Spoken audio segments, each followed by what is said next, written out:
বন্ধুরা, আজকে একটা নতুন গল্প নিয়ে আসলাম তোমাদের মাঝে। এটা সত্য এবং বাস্তব জীবনের ঘটনা। শেষ পর্যন্ত শোনার অনুরোধ রইল। শুনলে তোমার মধু চলে আসবে। দেরি না করে চলো শুরু করা যাক। আমার নাম কি দেশ? এটা কোনো বানানো গল্প নয়। আমার জীবনে ঘটা সত্যি ঘটনা, যার জন্য আমি আজ খুব খুশি।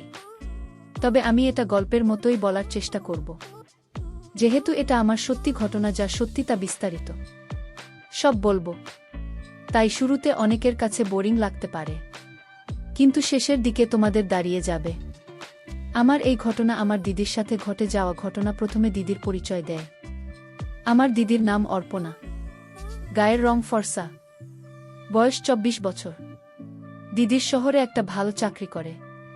এখনও দিদির বিয়ে হয়নি। দিদির সবসময় ধোলা জামা কাপড় পরে, ফলে দিদির জোড়া তুমি মানুষের সামনে খুব একটা ফুটে উঠত না। দিদি নিজের খুবই যত্ন নেওয়া, নিয়মিত এক্সারসাইজ করে। আমি গ্রামের স্কুল শেষ করে এখন শহরে একটা ভার্সিটিতে ভর্তি হয়েছি, যার কারণে দিদি আর আমি একই ফ্ল্যাটে থাকি। ছুটির দিনে আমরা শহরের বিভিন্ন জায়গায় ঘুরতে যাই। দিদির সাথে আমি খুবই ফ্রি। দুজনে একসাথে মুভি দেখি। মুভিতে ওই দৃশ্য এলে প্রথম দিকে দুজনে একটু অপ্রস্তুত হতাম, কিন্তু এখন আমার স্বাভাবিক হয়ে গেছি। গ্রামে থাকতে আমি অনেক সরল প্রকৃতির ছিলাম, কিন্তু শহরে আসার পর আমার কিছু বখাটে ছেলের সাথে বন্ধুত্ব হয়, ফলে আমার মধ্যে অনেক পরিবর্তন এসে যায়। এখন আমি নিয়মিত এসব দেখি, নিজের কাজ করি, আশেপাশের মেয়েদের স্বপ্নে দেখি, ইত্যাদি ইত্যাদি। তবে আমি দিদিকে নিয়ে এসব কখনো কল্পনা করিনি। দিদিও আমার সাথে ফ্রি হলেও আমার সামনে সব সময় ভালোভাবে থাকত। এভাবেই আমাদের দিন কাটছিল। তবে একদিন রাতে আমার হঠাৎ ঘুম ভেঙে যায়। আমি উঠে টেবিল থেকে পানি খেতে গেলে শুনতে পেলাম দিদির রুমে কেমন যেন একটা শব্দ হচ্ছে। আস্তে আস্তে আমি দরজা ফাঁক করে উকি দিলাম। অন্ধকার হওয়ায় দিদি দেখতে পেল না। উকি দিয়ে দেখি দিদি ফোনের দিকে চেয়ে আছে, আর নিজেই নিজের কেমন অদ্ভুত শব্দ করছে। বুঝলাম দিদি ভিডিও দেখে নিজেকে শান্ত করছে। আমি কিছুক্ষণ উকি দিয়ে দেখে চলে আসলাম। বুঝলাম দিদি বাইরে থেকে যেমনই থাকার চেষ্টা করুক না কেন, ভিতর থেকে ওই প্রকৃতি। ওই দিন থেকেই দিদির প্রতি আমার দৃষ্টিভঙ্গি পুরোপুরি পাল্টে যায়। এখন দিদির সামনের দিকে তাকিয়ে থাকি। দিদি হাঁটার সময় তার দেখি, এমনকি দিদিকে কল্পনায় দেখি। এখন দিদি আমার সামনে যতই ভালোভাবে থাকার চেষ্টা করুক না কেন, আমি ঠিকই দিদির সুযোগ পেলে ধরি। দিদি অবশ্য কিছুই বুঝতে পারে না। একদিন দিদি অফিসে গেলে আমি ওর রুমে গিয়ে ওর জোড়া টুপি খুঁজে বের করে আমার কাজ করতে থাকি। এক সময় দিদির রুমে ফেলে দেয়। পরে সব কিছু যথাস্থানে রেখে পরিষ্কার করে চলে আসি। তারপর থেকে প্রায়ই আমি ওর রুমে গিয়ে নিজের কাজ করে থাকি। এভাবেই চলছিল কিছুদিন। তারপরে ঠিক করলাম নতুন কিছু করতে হবে, এভাবে আর ভালো লাগছে না। তখন আমার মাথায় একটা বুদ্ধি এলো। দোকান থেকে কিছু ঘুমের ওষুধ কিনে নিয়ে আসি। রাতে গোপনে দিদির খাবারে তা মিশিয়ে দেয়, ফলে খাবার খেয়ে দিদি দ্রুত ঘুমাতে চলে যায়। আমি আধ ঘন্টা পরে গিয়ে দিদিকে ডাক দিই। কোনো সাড়া শব্দ না পেয়ে উকি মেরে দেখি দিদি গভীর ঘুমে আচ্ছন্ন। আমি আস্তে আস্তে দিদির কাছে গেলাম। একটু পরে দিদির নিঃশ্বাসও বেড়ে গেল, ফলে আমি ভয় পেয়ে গেলাম। তাড়াতাড়ি দিদি ঠিক করে চলে আসে। বাচ্চা ঘরে গিয়ে কাজ সেরে ঘুমিয়ে পড়লাম। পরদিন ছুটি থাকায় দিদি অফিসে যায় নাই। আমিও কোথাও গেলাম না। সারাদিন দিদির সামনে দেখতে লাগলাম আর বাচ্চা ঘরে গিয়ে কাজ করলাম। বিকেলে দিদির জন্য শরবত বানিয়ে তাতে ঘুমের ওষুধ মিশিয়ে নিয়ে গেলাম। দিদি আমাকে ধন্যবাদ দিয়ে খেয়ে নিল। খাওয়ার কিছুক্ষণ পরেই দিদি ঘুমিয়ে পড়ল।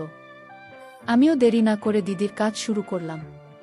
এতে দিদি একটু নড়ে উঠল। আমি ভয় পেয়ে সব কিছু ঠিকঠাক করে রুমে চলে আসলাম। এরপর আমার মনের মধ্যে কিছুটা অপরাধবোধ কাজ করতে লাগল। আমি কি করছি এসব আমার আপন দিদির সাথে? এগুলো কি ঠিক হচ্ছে? আর দিদি যদি জেনে যায় তাহলে কি হবে? আর অন্য মানুষের জানলে আমাদের কি হবে? এসব ইত্যাদি ইত্যাদি। কিন্তু দিদির মধ্যে আমি তেমন পরিবর্তন লক্ষ্য করলাম। তার মানে দিদি জানতে পারেন নাই। আমিও এসব থেকে দূরে থাকার প্রতিজ্ঞা করলাম। আমি যতটা সম্ভব দিদিকে এগিয়ে চলতে লাগলাম। দিদি বিশ্বাসটা লক্ষ্য করে আমাকে জিজ্ঞাসা করে কোনো সমস্যা কিনা। আমি বললাম না, কোনো সমস্যা নেই। এরপর দিদি আর কিছু বলল না। এভাবে কিছু দিন কেটে গেল। কিন্তু একদিন সন্ধ্যার একটু পরে আমি ওই ভিডিও দেখে ভীষণ ইচ্ছা হয়ে গেলাম, আর নিজের কাজও করলাম। আমার আগের শক্ত হয়ে রয়েছে, কোনোভাবেই শান্ত হয় না। এতে আমার খুব একটা ভাল লাগছিল না। তাই নিজের প্রতিজ্ঞা ভেঙে মনে মনে ঠিক করলাম, আজ রাতে আবার দিদির কাছে যাব। রাতে দিদিকে ঘুমের ওষুধ খাইয়ে দিলাম। দিদি আমার মদ খেয়ে ঘুম থেকে লাফিয়ে উঠে নিজের অবস্থা দেখে হতভম্ব হয়ে যায়। কিছুক্ষণ পরেই আবার নিজেকে সামলে নিয়ে বলল, কি করছিস এসব তুই? আমি তোর দিদি হই আর তুই আমার ভাই, তোর সে হুঁশ আছে? আমি কিছু না বলে নির্বাক হয়ে দিদির পাশে লজ্জায় মাথা নিচু করে বসে থাকলাম। দিদি তার নিজ তখনও থাকেনি। আমার চোখ বারবার সেদিকেই চলে যাচ্ছিল। দিদি সেটা বুঝতে পারল, সে তা ঠিক করতে লাগল। আমি কিছু একটা বলতে যাচ্ছি, এমন সময় আমাকে কষে একটা চড় দিয়ে রুম থেকে যেতে বলল। আমিও আর কিছু না বলে চলে আসলাম। পরদিন সকালে ঘুম ভেঙে গেলেও আমি বিছানা ছেড়ে উঠলাম না। আমার ভীষণ লজ্জা লাগছিল গত রাতের কথা ভেবে। একটু পরে দিদি এসে দরজার সামনে থেকে বলে গেল, টেবিলে খাবার রাখা আছে, খেয়ে নিতে। তার মানে দিদি আজ একা একাই ব্রেকফাস্ট করে নিয়েছে। সাধারণত সকালের ব্রেকফাস্ট আমি দিদির সাথে করি। দিদি আমাকে ব্রেকফাস্ট করতে বলে অফিসে চলে গেছে। আমি দিন ভার্সিটিতে না যাওয়ার সিদ্ধান্ত নিলাম। এর কারণ আমার খুবই খারাপ লাগছিল। মানসিকভাবে 12টার দিকে বিছানা থেকে উঠে টেবিলে দেখি খাবার রাখা আছে, কিন্তু খেলাম না।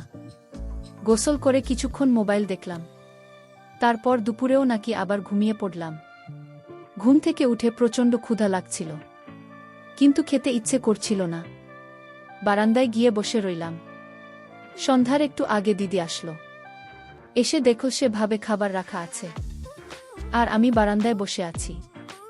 দিদি কিছু না বলে ফ্রেশ হতে চলে গেল। কিছুক্ষণ পর আমার কাছে এসে দাঁড়াল। আমি একবার দিদির দিকে তাকিয়ে আবার অন্য দিকে তাকালাম, কিছুই বললাম না। কিছুক্ষণ পর দিদি বলল, কাল রাতে চড় মারার জন্য শরীর খুব জোরে লাগছিল তোর, তাই না? আমি বললাম, না, ঠিক আছে। দিদি বলল, আসলে আমি হঠাৎ নিজের ওই অবস্থায় দেখে রেগে গিয়েছিলাম। আমার সম্পর্কে ভাই বোন, লোকে জলের সমস্যায় পড়ে যাব। আমি বললাম, লোকে জানবে কিভাবে? দিদি কিছুক্ষণ চুপ থেকে বলল, চল খাবি। তারপর আমি দিদির সাথে শিখে নিলাম। ওই ঘটনার 1 সপ্তাহ হয়ে গেছে। আমরা এখন অনেকটাই স্বাভাবিক হয়ে গেছি। এই কয়েকদিন যাবত আমি দিদির মধ্যে একটা পরিবর্তন লক্ষ্য করছি। দিদি এখন বাড়িতে একটু খোলামেলা পড়া শুরু করেছে, আর সবসময় ইচ্ছে করেই দেখি হাতে। দিদি এখন বাড়িতে প্রায় জোড়া টুপি পরে না, ফলে এদিক ওদিক চলে যায়, আর স্পষ্ট বোঝা যায় আমি কিছুই বলি না। কিন্তু দিদির ওই অবস্থা দেখে আমার নিজের সবসময় রাগ হয়ে থাকে। একদিন আমি বাচ্চা ঘরে ওই কাজ করতেছিলাম, ভুলে দরজা লক করতে ভুলে গিয়েছিলাম। হঠাৎ দরজা খোলার শব্দ হলো। দরজার দিকে তাকিয়ে দেখি দিদি দাঁড়িয়ে আছে। দিদি কিছু না বলেই চলে গেল। রাতে খাবার সময় দিদি বলল, এই কাজ করলে স্বাস্থ্যের ক্ষতি হয়, ওসব আর করবি না। আমি বললাম, কি করছি আমি? দিদি বলল, না, কিছুই বোঝে না। দুপুরে যা করলি। আমি বুঝেও না বোঝার ভান করে বললাম, কি করলাম? দিদি বলল, ওই কাজ করবি না আর। আমি বললাম, কি আর করার? আমার তো ওই কাজ ছাড়া আর কোনো উপায় নাই। তারপর দিদি আর কিছু বলল না। এর কয়েকদিন পর দিদির প্রচণ্ড মাথা ব্যথা শুরু হলো। আমি মালিশ করে দিতে চাইলাম। দিদি কিছু বলল না, তাই আমি উঠে দিদিকে শুয়ে পড়তে বললাম। দিদি শুয়ে পড়লে আমি তেল দিয়ে মালিশ করতে শুরু করলাম। প্রথমে অনেকক্ষণ ধরে কপালে ও মাথায় মালিশ করতে লাগলাম। দিদি কিছু বলছে না দেখে আমার সাহস বেড়ে গেল। আমি একটু একটু করে নিচে নামতে লাগলাম। দিদিকে চুপ থাকতে দেখে আমার সাহস আরও বেড়ে গেল। আমি সুযোগ বুঝে ধীরে ধীরে দিদির উঠতে লাগলাম। দিদি বুঝতে পারল আমি করতে চাইছি। সঙ্গে সঙ্গে দিদি আমাকে বাধা দিল। আমি বললাম, কি হলো দিদি? দিদি আমার কথার উত্তর না দিয়ে বলল, আমার মাথার ব্যথা এখন কমে গেছে, আর মালিশ করা লাগবে না, তুই যা এখন। আমি দিদিকে বললাম, আমি জানি তুমি এটা মন থেকে বলছো না, তোমার খুবই ভাল লাগছে, আমি বুঝতে পারি। তাহলে তুমি এমন করছো কেন? তারপরেও দিদি আমাকে যেতে বলল, কিন্তু আমার কোনোভাবেই দিদিকে ছেড়ে যেতে ইচ্ছে করছিল না। তাই আমি বললাম, তাহলে শুধু তোমার সামনে দাও, দেখো আমার কি অবস্থা হয়েছে। এই বলে আমি আমার একে সান্ত্বনা করলে আমার খুবই কষ্ট হবে, প্লিজ দিদি। দিদি তখন আর কিছু বলল না। আমি বুঝলাম দিদি এখন আর বাধা দেবে না। দিদি এখন আর কিছুই বলছে না। দিদি জোরে জোরে নিঃশ্বাস নিতে লাগল। আমি বুঝলাম দিদির ভাল লাগছে। এভাবে প্রায় 15 মিনিট চল। আমার মনে হলো আমার হবে। আমি এখন আরো জোরে জোরে দিতে লাগলাম। দিদিও বুঝতে পারল, দিদি আমার হাত সরিয়ে দিল। বললাম, দিদি কি হলো? দিদি বলল, আমার ভাল লাগছে না তুই এখন। আমিও আর জোরাজুরি না করে আমার রুমে চলে আসলাম। বিছানায় শুয়ে ভাবতে লাগলাম দিদির কথা। তারপর আবার ভাবলাম দিদি অসুস্থ ছিল, এই জন্য মনে হয়। তবে দিদিকে আমার দিতেই হবে, এমন একটা ভাব আসলো আমার মনের মধ্যে। ওই রাতে দিদির কথা ভাবতে ভাবতে ঘুমিয়ে গেলাম। সকালে দিদি অফিসে চলে গেল। আমি ক্লাস করতে চলে গেলাম। দিদির সাথে তেমন একটা কথা হয়নি, তবে আমি এটাকে স্বাভাবিকভাবেই নিলাম। সারাদিন আমি দিদির কথা ভাবছিলাম। ক্লাস শেষ করে বন্ধুদের সাথে কিছুক্ষণ আড্ডা দিয়ে বাসায় চলে আসলাম। বাসায় এসে ফ্রেশ হয়ে খাবার খেয়ে কিছুক্ষণ মোবাইলে ভাইবোনের ভিডিও দেখলাম। তারপর ঘুমিয়ে পড়লাম। ঘুম থেকে উঠে দেখি সন্ধ্যা হয়ে গেছে। দিদি অফিসে থেকে এসে শুয়ে আছে। আমি দিদিকে খুব ভালোবাসি। আমি তার ইচ্ছার বিরুদ্ধে দিতে চাই না। আমি চাই দিদি আমার সাথে নিজের ইচ্ছায় দিক। আমি দিদিকে সারা জীবনের জন্য পেতে চাই। তাড়াহুড়ো করলে হয়তো দিদিকে আর কখনো পাব না। এটা ভেবে আমি আর কিছুক্ষণ পর আমার রুমে চলে আসলাম। রুমে এসে ভাবলাম, দিদি আমাকে দিতে সমস্যা নাই, সেও আমাকে দিতে চায়, কিন্তু আমাদের সম্পর্কের করে না দিদি বাধা দেয়। দিদি আমাকেই দিতে না দিতে চাইলেও তার সামনে নিয়ে খেলা করলে তেমন কিছুই বলে না। তাই মনে মনে ঠিক করলাম, কিছুদিন এভাবে দিদির সাথে মজা করি। তারপর একদিন সময় বুঝে দিদিকে বুঝিয়ে তাকে দিব। পরদিন সকালে দ্রুতই আমার ঘুম ভেঙে গেল। আমি উঠে দেখি দিদি কিচেনে ব্রেকফাস্ট বানাচ্ছে। ওদিকে ফেরা থাকায় আমি পিছন দেখতে পারছি। দিদির কাজের জন্য নড়াচড়া করতে হচ্ছে, আর এতে দিদিকে দারুণ লাগছে। আমি এই দৃশ্য দেখে আর থাকতে পারলাম না। চলে গেলাম দিদির কাছে। দেখি দিদির ব্রেকফাস্ট বানানো প্রায় শেষ। দিদি একটু সরে সামনে চলে গেল। আমিও এগিয়ে গিয়ে আবার ধরলাম। তারপর দিদি গোসল করে এলে আমার ব্রেকফাস্ট করে নিলাম। ব্রেকফাস্ট করে দিদি চলে গেল অফিসে, আর আমি চলে গেলাম ক্লাস করতে। ক্লাসে বসলেও আমি মনে মনে দিদির কথাই ভাবছিলাম। দিদি অফিসে না থাকলে আমি বাড়ি চলে আসতাম। রাতে দিদি আর আমি খাবার খেতে বসলাম। আমার মাথায় একটা বুদ্ধি এলো। আমি টেবিলের উপর উঠে দিদির সামনে বের করে বসে রইলাম। দিদি আমার দিকে কিছুক্ষণ তাকিয়ে থাকল। দিদি বলল, কি হলো? আমি বললাম, আমাকে শান্ত করে দাও। দিদি বলল, এখন? আমি বললাম, হ্যাঁ এখনই। দিদি চুপ করে রইল। তারপর কাজ শেষ করে দিদি খাবার না খেয়ে উঠে বাচ্চা ঘরে চলে গেল। বাচ্চা ঘর থেকে বের হয়ে ঘুমাতে গেল। খাবার আর খেল না। আমিও রুমে গিয়ে শুয়ে ভাবছিলাম, দিদি আগের থেকে অনেকটাই এগিয়েছে। এখন শুধু দিদিকে কোনোভাবে ফোটাতে পারলেই হয়। সকালে ঘুম থেকে উঠে দেখি দিদি ব্রেকফাস্টের জন্য স্যান্ডউইচ বানিয়েছে। দিদি টেবিলে খাবার সাজিয়ে গোসল করতে গেছে। আমি এই ফাঁকে দিদির স্যান্ডউইচের ভিতরে আমি কাজ করে ক্রিম মেখে রাখলাম। দিদি গোসল করে ব্রেকফাস্ট করতে এসে দেখে তার স্যান্ডউইচ ক্রিম ভর্তি। দিদি আমাকে ডেকে বলল, কি শুরু করেছিস তুই? কাল রাতে খেতে পারিনি, এখন আবার এইগুলা? আমি বললাম, তুমি আমার সাথে কি শুরু করলে দিদি? আমার রাতে ঘুম হয় না তোমার কথা ভেবে, আর তুমি তো আমাকে দিচ্ছি না। দিদি বলল, কি দিচ্ছি না তোকে আমি? আমি বললাম, তুমি জানো আমি তোমাকে দেবার করার জন্য কিভাবে ছটফট করছি, তারপরেও তুমি না দেখার ভান করে থাকে। দিদি চুপ করে আছে। আমি জানি তুমি আমাকে দিতে চাও, তারপরেও তোমার কিসের বাধা? দিদি বলল, সব কিছু চাইলেই সম্ভব না। আমি বললাম, কেন সম্ভব নয়? তুমি আমাকে বলো কি সমস্যা? দিদি বলল, আমার ভাই বোন। লোকে জানলে কি বলবে? আমি বললাম, লোকে জানলে কি হবে? আমরা দুজনে দুজনকে ভালোবাসি, আর লোকে জানবে কিভাবে আমরা যদি না বলি? দিদি বলল, তারপরেও যদি জেনে যায়? আমি বললাম, লোকে জানতে পারবে না কেন? আমরা যে এত কিছু করলাম লোকে জানতে পারছে। দিদি বলল, আমি তোকে এখন দিতে পারবো না, আমাকে কয়েকদিন সময় দেন প্লিজ। আমি বললাম, ঠিক আছে, আজ মঙ্গলবার, তোমাকে আগামী সোমবার পর্যন্ত সময় দিলাম। দিদি বলল, আচ্ছা ঠিক আছে। আমি বললাম, তবে আমার একটা শর্ত আছে। দিদি বলল, কি শর্ত? আমি বললাম, আগামী সোমবার আমাকে দিতে হবে। তোমার ইচ্ছে না থাকলেও আমি জোর করে নেব, চাইলে তুমি বাধা দিতে পারবে না।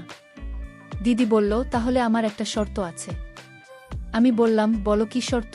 দিদি বলল, আগামী সোমবার পর্যন্ত তুই আমাকে কোনোভাবে ডিস্টার্ব করতে পারবি না, আর আমার খাবার নষ্ট করতে পারবি না। আমি বললাম, ওকে ডান।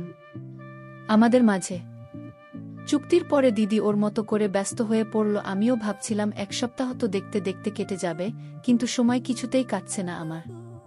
কোনো কিছুতেই মন বসছিল না। এতদিন তবু দিদি দিতে না পারলেও এমনি তো কিছু পেতাম, কিন্তু এখন তো তাও দেবে না। দিদির কথা আমি কোনোভাবেই মন থেকে ভোলাতে পারছি না। এই কয়েকদিন আমি দিদির থেকে দূরে দূরে থাকতে লাগলাম। দিদিকে দেখলেই ইচ্ছে হতো। ওদিকে দিদির কি অবস্থা তা আমি জানি না। আমি মনে মনে ভাবলাম, দিদি কি ভুলে গেছে, নাকি আমার মতোই সোমবারের জন্য অপেক্ষা করছে। সেই কাঙ্ক্ষিত সোমবার এসে পড়ল। আমি রবিবার রাত থেকে অপেক্ষায় ছিলাম। আজকাল দিদি আমাকে দিবে। আমি মনে মনে ঠিক করলাম কাল সকালে দিদিকে একবার দিব। সকাল হলো, আমি ভাবলাম কখন দিদি এসে আমাকে দেওয়ার কথা বলবে। কিন্তু না, দিদি দেখলাম স্বাভাবিকভাবেই ব্রেকফাস্ট করে অফিসে চলে গেল। আমি ভাবতে লাগলাম, তাহলে কি দিদির মনে নেই নাকি দিদির ইচ্ছে নেই। শর্ত অনুযায়ী দিদিকে আমি জোরে করে নিতে পারবো না, কিন্তু দিদিকে জোর করে দেওয়ার কোনো ইচ্ছাই আমার নেই। আমার খুবই খারাপ লাগল। আমি খেয়ে ভার্সিটিতে চলে গেলাম।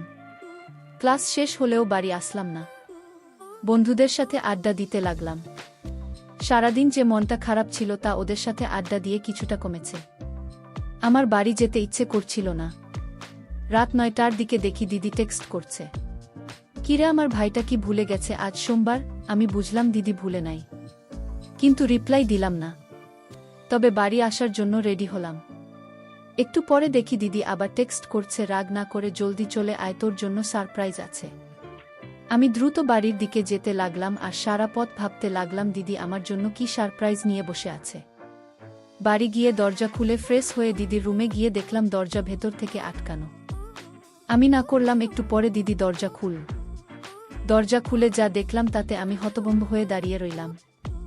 দেখলাম দিদি একটা নীল রঙের শাড়ি পরে আছে, হালকা লিপস্টিক, হালকা মেকআপ, চুলগুলো সুন্দর করে মাথার পিছনে বাঁধা, আর তাতে একটা ফুল গোজা রয়েছে।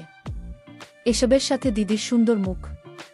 দিদিকে অপরূপ সুন্দর লাগছিল। আমি দিদিকে এর আগে কখনো এমন সাজে দেখি নাই। আমাকে দাঁড়িয়ে থাকতে দেখে দিদি আমার কাছে এসে বলল, কি পছন্দ হয়নি? আমি দিদিকে বললাম, আমার ভীষণ পছন্দ হয়েছে, কখনো ভাবিনি তুমি আমার জন্য এটা করবে। যাক, আমার ভাইয়ের পছন্দ হয়েছে, তার মানে আমার কষ্ট সার্থক হয়েছে। একটু পর আমি দিদিকে বললাম, দিদি তোমাকে একটা কথা জিজ্ঞেস করব, রাগ করবে না তো? দিদি আমাকে বলল, তুই যা খুশি জিজ্ঞেস করতে পারোস, আমি কখনোই রাগ করব না। এজন্য যা বলতে চান বলে ফেল।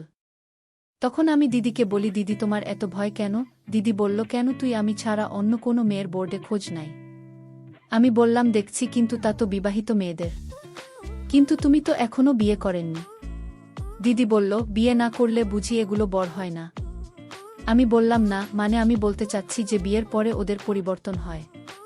কিন্তু তুমি তো বিয়ে করো নাই, তাহলে তোমার পরিবর্তন হলো কিভাবে? দিদি বলল, শুধু বিয়ে করলেই হয় না, অন্যভাবেও হয়। হয় আমি হয় কিন্তু বলে থেমে গেলাম। দিদি বলল, কিন্তু কি বলতো? কে? বললাম, না, আমার কাছে কোনো কথা বলতে লজ্জা করবে না। আমাদের মাঝে কোনো বাধা নেই এখন। আমরা এখন। আমি বললাম, তুমি কি তাহলে অন্য কাউকে দিচ্ছ? দিদি বলল, হ্যাঁ, আমি যখন শহরে পড়তে আসি তখন নিয়মিত দিতাম।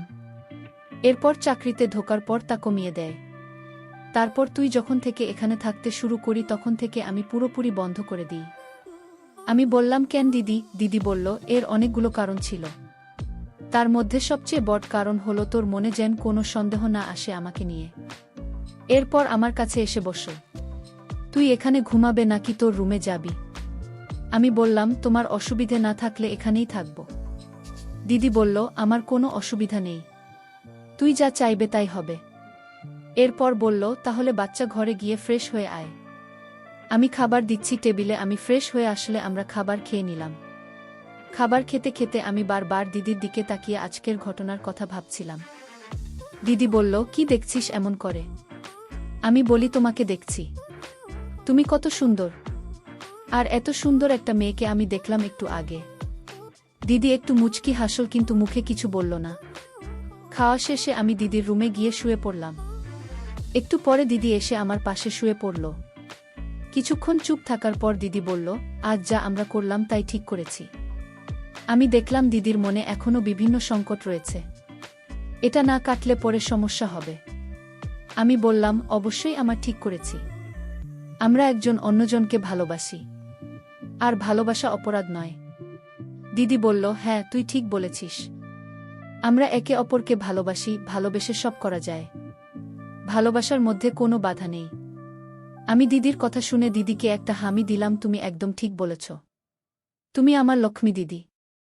আমি তোমাকে ভীষণ ভালোবাসি। তোমাকে ছাড়া আমি থাকতে পারবো না। আমার কথা শুনে দিদি আমাকে হামি দিল। এরপর আমি দিদিকে বললাম, দিদি আমি যে তোমাকে দিয়েছি, এখন যদি কোনো সমস্যা হয়। দিদি বলল, কেমন সমস্যা হবে? হলে হবে, তুই বাবা হবি, আমি মা হব। আমি বললাম, দিদি কি বলছো এসব? তুমি পাগল হয়ে গেলে নাকি? দিদি বলল, কেন তুই চাস না আমার সন্তানের বাবা হতে? আমি বললাম, হ্যাঁ চাই তো। কিন্তু দিদি বলল, কিন্তু কি? আমি বললাম, মানুষ কি বলবে?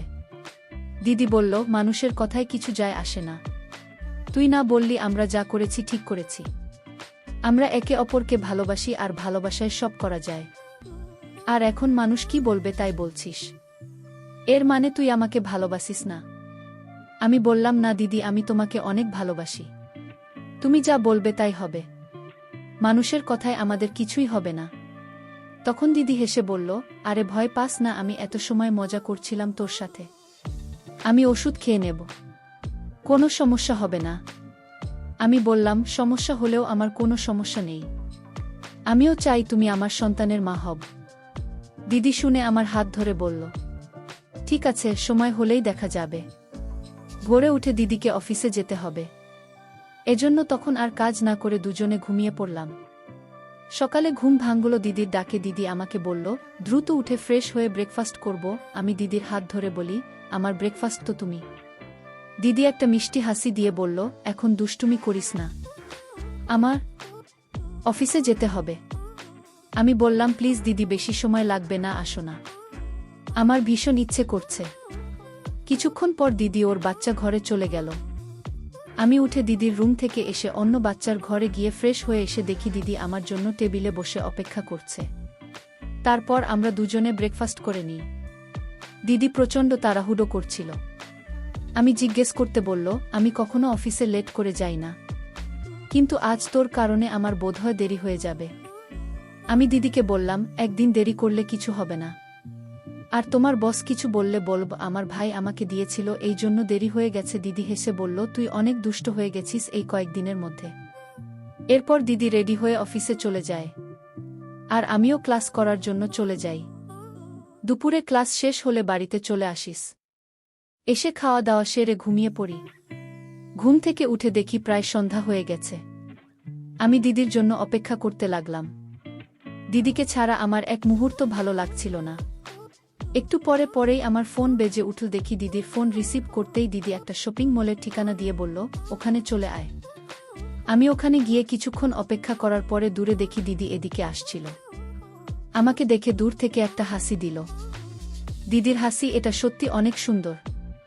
দিদি আসার পর আমি দিদিকে জিজ্ঞেস করলাম, শপিং করবে? সকালে বলনি তো? দিদি বলল, দুপুরে ভাবলাম আমার বয়ফ্রেন্ডকে একটা গিফট দেব, এজন্য তোকে আর বলা হয় নাই। আমি অবাক হয়ে বললাম, তোমার বয়ফ্রেন্ড? আগে কখনো শুনিনি তো যে তোমার বয়ফ্রেন্ড আছে। দিদি বলল, নতুন হয়েছে, কয়েকদিন হলো মাত্র। আমি বললাম, কোথায়? আমাকে দেখাও তোমার বয়ফ্রেন্ডকে। দিদি তার ফোন থেকে আমার ফটো বের করে বলল, দেখি যে আমার বয়ফ্রেন্ড। আমি বললাম, এটা তো আমি। দিদি বলল, হ্যাঁ তুই তো আমার বয়ফ্রেন্ড। আমি বললাম, কিন্তু তুমি তো আমার দিদি। দিদি বলল, সেটা বাড়িতে, বাইরে আমি তোর গার্লফ্রেন্ড আর তুই আমার বয়ফ্রেন্ড। এরপর দিদি বলল, নাকি আমাকে তোর গার্লফ্রেন্ড বানাতে চাস না তুই? তোমার মতো সুন্দরী একটা মেয়েকে গার্লফ্রেন্ড হিসাবে পাওয়া সকল ছেলের স্বপ্ন, তুমি আমার লক্ষ্মী গার্লফ্রেন্ড। তারপর আমরা শপিং মলের ভিতরে ঢুকি শপিং করার জন্য।